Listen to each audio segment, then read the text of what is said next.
The Star and D'Amico Show, brought to you by cheapesttshirts.ca. Need blanks for your next event or club? Check out cheapesttshirts.ca. No minimum order, free shipping over $350.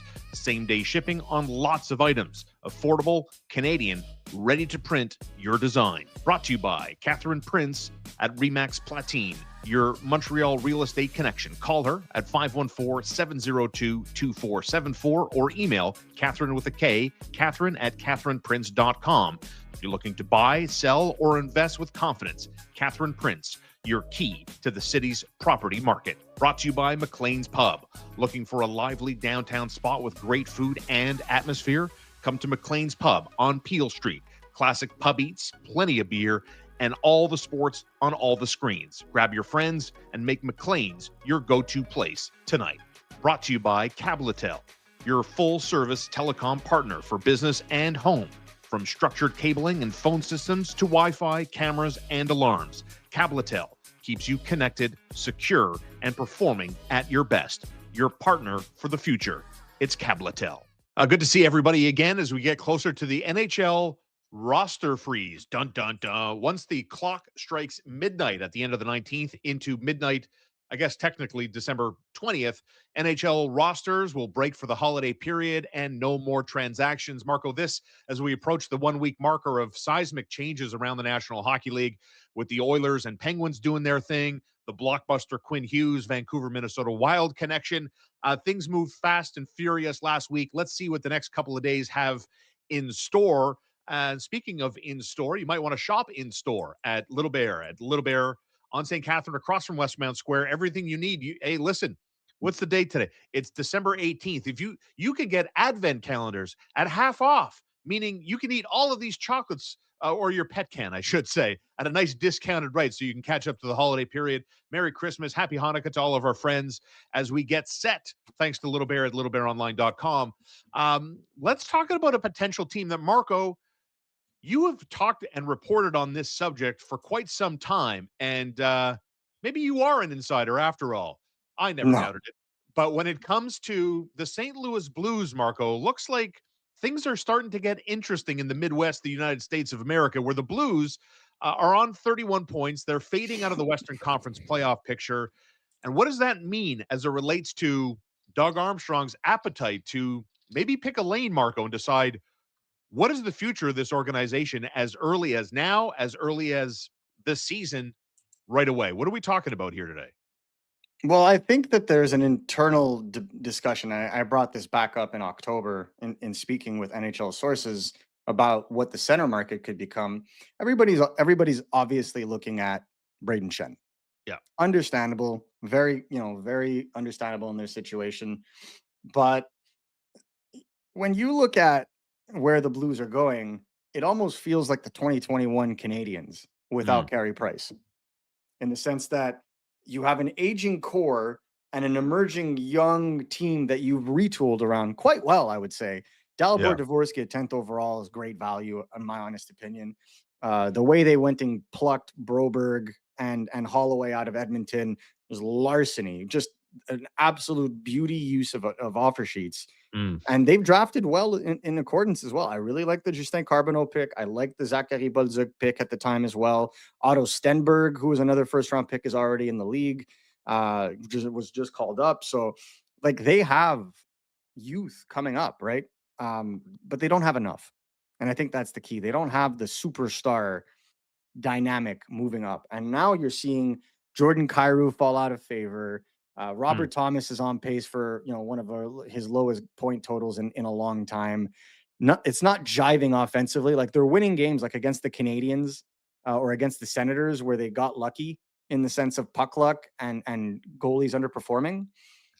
But they're still an under 500 team. They're 5-5 in their last 10 games for sure, and that's an uptick considering where they were to begin with. But their differential, they're a negative 37 scoring differential. So you know that if they're winning, it's usually rope-a-dope, right? Yeah. And so a negative 37 is the worst differential in the league, mind you, the league. And not by a little bit, by 16 goals. So it goes to show you that the defense and the goaltending hasn't really added up. And offensively, they're not getting bailed out by their best players. So Right. naturally, Doug Armstrong, in his situation, has been fielding all kinds of calls because what's Doug Armstrong looking for? Hockey trades. And from what we saw yesterday in The Athletic, published a great interview published by Mr. Rutherford at The Athletic, Jim Rutherford, I believe. Oh, no, I'd have to double check his name. I think Jim Rutherford is the president of the Vancouver Canucks. Yes. But when I'm so sorry to the Rutherford family. But when you look at the piece in The Athletic, Doug Armstrong is without question straightforward. There are no untouchables on this team. Boom. So there's the juice. This is the real, you like extra pulp? This is where we talk about what was written about in The Athletic. And of course, this podcast you're watching on YouTube, thank you. For those listening to it, I'll have to read this to you. In The Athletic, the Blues, of course, have younger core players in Robert Thomas, Jordan Kyrou, Colton Parayko, and Pavel Buchnevich. Parayko, Thomas, Kyrou in particular would generate significant trade interest. Moving them would significantly shake up the team's roster, which Armstrong may deem necessary if he doesn't believe the departure of the aging veterans will cure what ails the St. Louis Blues. Now, this is where my partner in crime, Marco D'Amico, really begins to shine because he took some heat for the reporting earlier on about teams calling for certain bigger names within the Blues organization. And here's the quote. There's really no untouchables, not just on the St. Louis Blues, but there's really few untouchables in the league, according to general manager Doug Armstrong. There's a lot of guys that when things aren't going well, I would say the trade list grows. Things aren't going well, so the list couldn't be. No, we could never even consider that. So, what do we extrapolate from that juicy quote from general manager Doug Armstrong, Marco? They're willing to do business. And, I'm not sitting here. Well, yeah, if you're the St. Louis Blues right now, this is not what you signed up for. You gave some pretty big contract to some veterans. I mean, geez, you look at Kyrou's contract, you look at Thomas's contract, Parayko's, the recently just extended Cam Fowler. Justin Falk and Braden Shen are pending free agents, granted, and will likely be used on the trade market before the trade deadline. But the St. Louis Blues are caught in the middle again, like the Canadiens were. They're caught in the middle where, I believe that building on a 1-2 punch of Robert Thomas and Dalibor Dvorsky could make a ton of sense for them. But then the rest of their roster, like the wingers are young. Sure. You have Snuggerud, you have Holloway, you have, why am I blanking on his name now? Snuggerud, Holloway, and then you have a veteran like Buchnevich. But in terms of comeuppance, in terms of guys that are going to be able to get, Jake Neighbors is who I was thinking about. There you go. Okay. Yeah. So they have wingers. Yeah. Yeah, but he's also RFA, right? They have wingers. Exactly. Yeah. They have centers. They lack quality youth on D. They thought they were getting that with Logan Mailloux. It's taking a bit longer than maybe they would have anticipated. Broberg is playing well. I don't think he's hurting the team per se, but the offense isn't where it was last year, and so I feel like as a team, not unlike the Canadiens, the St. Louis Blues were a team that overplayed their hand last year en route to making the playoffs. They really had a ridiculous stretch after the Four Nations, just like the Canadiens, and they etched their way into the playoffs. And again, did far better because they have a more veteran team, experienced team than the Canadiens did in the playoffs. I mean, they were in a game 7 and they were one goal away from being in to the next round. So when you look at what they've, the circle back is because goaltending hasn't been there. I think Jordan Binnington hasn't played well at all. In fact, there is a significant conversation to be had on whether or not Jordan Binnington should even be in consideration for Team Canada with how bad he's been playing. Joel Hofer, the rookie or the youngster, has been much better and consistent. And so I look at that and I'm thinking to myself, okay. And then you have Falk that's probably going to leave as a rental. Parayko's getting up there in age. Cam Fowler is getting up there in age. And who do you have to replace them on the back end? They have a good young player right now in David Jiricek playing for the Brampton Bulldogs, but they don't have the guy. Right. Like when you think about the Montreal Canadiens as they were rebuilding, everyone and their mother knew that Lane Hudson was the elite piece on defense from the moment the team took over, right? And then you added Mhm. David Reinbacher. And at forward, the Canadiens had their Rob Thomas and Nick Suzuki, right? The Canadiens had their Jordan Kyrou and Cole Caulfield, though I think Caulfield's a better player.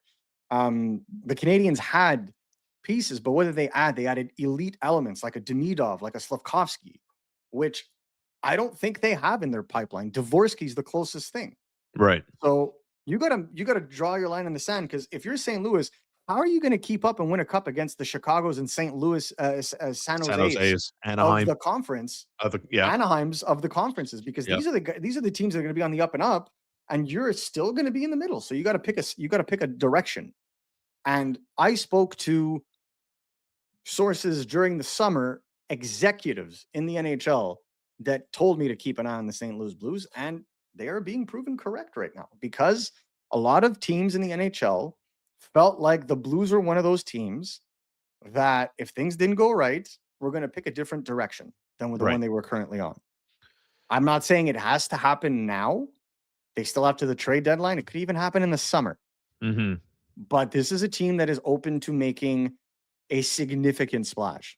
And all the roster players, obviously they're going to be less inclined to trade a Robert Thomas. They're going to be less inclined to move a Dylan Holloway. Those guys, in my opinion, Yeah. are guys that I would deem as close to untouchable as possible. But if the right offer comes along, they're saying they're willing to listen. That's So all wild. that's a very different take than what I was being told out of St. Louis Yeah. from people covering the team just 6 weeks ago. And it goes to show you the information that I received was correct in the sense that the St. Louis Blues are teetering. Have to pick a direction. We've outlined why. Teams have been having conversation with Doug Armstrong, watching what he's been doing, and I think it's become very evident to many involved that they're a team that's going to be looking to get much younger. They're in it like the Nashville Predators, a team that they're going to try to get much younger. I would say the only difference between the Nashville Predators and the St. Louis Blues, I feel like the Nashville Predators have way more Mhm. in the pipeline coming in, especially at the top end of it with a guy like Brady Martin. And it's interesting, when we look at, where the St. Louis Blues are with Robert Thomas as their number one center, his contract UFA in 2031. He's 26 years old. Pavel Buchnevich, who's his line mate, is 30. His contract expires, becomes a UFA in the 2031 season. And the same for Jordan Kyrou. Obviously, the name there, and this is where, you think about these executives in the National Hockey League, clearly at the front of that list. I have a hard time believing, when you talk about, how young the Blues want to get. And I think it's a money point when you bring up their conference opponents in the future, in particular of those three organizations from Anaheim to San Jose to Chicago. The promise, the investment, the time spent with Dalibor Dvorsky to me is part of their future, right? Which leaves, Mhm. the creme de la creme, arguably, when we talk about Robert Thomas at just over an $8.1 million per year cap player that if the St. Louis Blues are looking to revamp and get younger and more dynamic on their defensive side, do the Canadiens still have what it takes? Obviously, they would be interested amongst many teams in the National Hockey League if it ever got to the point where Robert Thomas is legitimately can be had because St. Louis's season has gone even further sideways than how it's currently being played out, right? So as Yeah. we get closer to the midway point, after the midway point, closer to trade deadline, where are they? Where are the Canadiens? And what's the landscape look like? And to me, obviously, we're talking about Robert Thomas, and just pure speculation here, right? It's got to be. I mean, clearly David Reinbacher would be number one on their watch list in that situation. And to me, of all the names we've talked about over the months together, speculating about veterans, speculating about glorified rentals, so on and forth, so on and so forth, the Robert Thomas is it. That's the answer to the question. If this were ever to become a reality, Robert Thomas is the best answer to the 2C problem for the Montreal Canadiens. Like there's no doubt about it. And if it were to come to reality, Marco, everything is on the table outside of Nick Suzuki, Cole Caulfield, Demidov, and Lane Hudson. Outside of those four guys, in my opinion, what do you want? What would it take? Do you would the you see I you think I kind of think shrug your your eyes. shoulders at that I point. Are the think Canadiens I that starved for a Robert Thomas that you can say pick apart my organization. Here's 4 guys you can't look at. Have a look at our buffet of players. Yeah. I think there's a lot that goes into it. First of all, the no trade clause on his end, right? Yes. Like that's something you got to take into consideration. If ever they do consider to move him, I don't know that the Blues would necessarily be openly shopping. I think it's a conversation that will happen in spurts. I don't All 3 of those and guys again, have like no trades, by the way. Kyrou, Buchnevich, and Thomas. Yeah. yeah, exactly. And it's an epidemic in the league, right? These no trade clauses. Look at look at the way that Kent Hughes negotiates, right? Like partial no trades, no move. Like if there are no movement clauses, it's temporary. It's not through the full length of the contract. Like that's the way, because then you wind up in the same situation Tom Fitzgerald found himself in, where he was willing to give the big deal to Minnesota. I mean, they were talking Nemitz, Mercer, Silyev, a first round pick. What a haul! What a haul! But they couldn't make it happen because they had too many players with no trade clauses and no movement clauses on their team. They couldn't shed the salary. And so, that's something to be careful about. But with the St. Louis Blues, they don't have that problem. Yeah. And they have a lot of money coming off the books this year. So I'm not necessarily worried about that. What I would say, though, is with the Canadiens, I don't think Juraj Slafkovsky would be in those talks. I really don't. So in terms of him, I don't think that that's something they would look to include. I think I don't think Dobson would move. He's got a full no move right now, so I don't think that's happening. Matheson, I don't think that's happening. I don't think Jacob Fowler is someone they would venture to touch, considering what's going on right now with their goaltending. But then, after that, yeah, I think everybody would be pretty much open for a discussion. Prospects and current roster players involved. If a Robert Thomas became available, because you got to think back to what Jeff Gorton said at the beginning of the season and what Kent Hughes has said all along. When the player we want is going to be made available and the fit is just there, we will overpay. He's already said it. We will overpay for that player when the player becomes available. The same way Bill Guerin was like, I need a star on my defense. Quinn Hughes was available. He just poof, here's the package. Here's my package. For a player that's good for a year and a half with no certainty he's going to re-up with you, right? Yeah, but also we're talking about a top 2 defenseman in the NHL, not a top 20 center, right? It's not the same thing. I agree. It's a risk, guaranteed. There's always risks. Will the player be the Stanley same? Cup, who cares? If they win the Stanley Cup, great. But if they don't, it's like, there's no certainty. When it comes to Quinn Hughes as well, like there is a world where Quinn Hughes just extends his contract by 3 years, so it lines up at the same time that Jack Hughes' contract ends. Money point. And then the two will merrily find themselves a team, be it in Philadelphia, be it in home at Michigan, or otherwise. But what I'm saying is like there are open possibilities. And so with a guy like Robert Thomas, and again, he is I have no confirmation the Canadiens are talking to him. It's just an example. Yes. But that's a team that the Canadiens have been in conversation with. I can confirm this for a while. Boom. And they have been following the Canadiens around for a while. And so sometimes that leads to something, sometimes that doesn't lead to something. But to connect the two teams, it makes sense.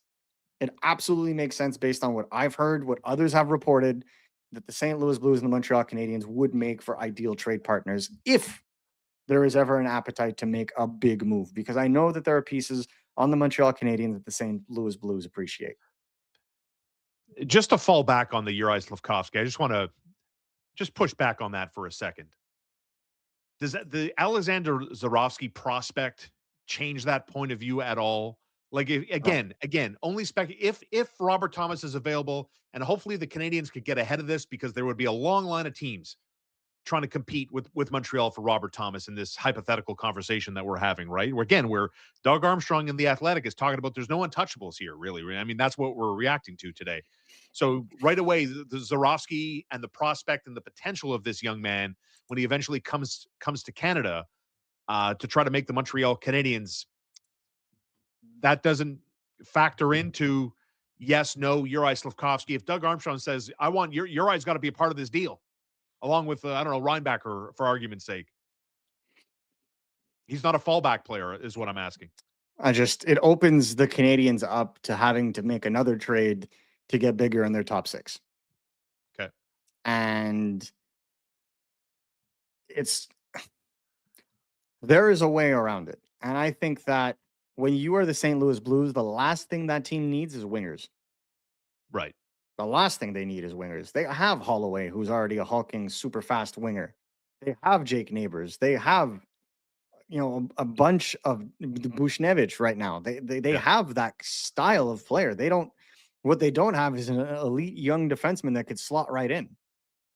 Right? That's what they thought they were getting in Logan Mailloux. It's still possible that he can develop into a top 4 defenseman. We shall see. Yep. But they're definitely going to be, in my opinion, any trade that involves Robert Thomas is going to have to involve a significant piece on defense. Significant. So yeah, so that's That's Reinbacker. where Yeah. Big could be right-handed Reinbacker. guy. Doesn't have to be right-handed, but Well, definitely how appealing it Reinbacker. is what I'm saying. Yeah. What's appealing about Reinbacker right now? His package and the draft pedigree, sure. But I think Engstrom is a guy that they've liked as well. Mhm. And I know that Caden Gooley is a player that Doug Armstrong appreciates. So there Juicy isn't nugget. appreciates. I didn't say that Yeah, there's no, a trade to be listen, made. I hear you, brother. I hear you. Appreciates. I've heard that St. Louis, liked Caden Gooley, but the Canadians like Caden Gooley even more. Yeah. So before we run off on a trade proposal here, but what I'm saying is the Canadians are the kind of team that could put 4 pieces together for an elite player, Oof. and it wouldn't hurt them, I think. Wow. In the same way that, Vegas stepped up for Jack Eichel, or, I personally think when the Canadians solve their 2C problem, Yeah. they'll have made a monster trade. They'll have made a trade where even Canadians fans are going to have to think about whether or not it was fair. That's how I That's how think big. they're waiting. They're not looking for the boo-boo band-aids to be the 2C. Like, I know I reported on Phil Deneau, but Phil Deneau wouldn't be seen as a savior at 2C. He would be a transitionary player to allow a little bit more reprieve on this team from a defensive standpoint, and also be a stopgap for when Michael Hage eventually makes the team. But if a legitimate 2C becomes available, and that's probably what they're holding out for, that changes the dynamic. And again, Fascinating it could stuff. be Robert Thomas, like they could be looking at other pieces in St. Louis. Like, if things don't work out with Sam Montembeault, who's to say that Binnington could not be an option there? Okay. So St. Louis, Montreal, something to watch, but by no means is this a Robert Thomas or bust episode. They're having conversations. Nobody is untouchable, and with teams like that, they're having multiple conversations, and that they're having some of those conversations with the Canadians. Lots of balls in the air. That's the gist, I think, of this conversation with the no untouchables line from Doug Armstrong in a piece in The Athletic. Big thanks to all of our sponsors. Looking forward to seeing so many of you December 23rd. That's coming up next week. Live from Maison Publique McLean's on Peel for the watch party. Marco and I will be there to do a live show and then watch the Habs and Bruins with you. Don't forget, the best in home security comes from only Cabletel, cabletel.com. And a shout out to our friends at Morella's Steakhouse in Ganawage, 15 minutes from downtown Montreal. Premium wines, the best cigars, great atmosphere to watch all your favorite sports. And enjoy the finest steaks and freshest seafood at Morella's Steakhouse, morellasteakhouse.ca. Marco, fascinating stuff. Good stuff to bring to the table, as always. And looking forward to our next live show. We'll be with you Friday at noon to recap the Habs and Blackhawks. That comes your way later tonight. Marco, thanks. Have a great day, everybody.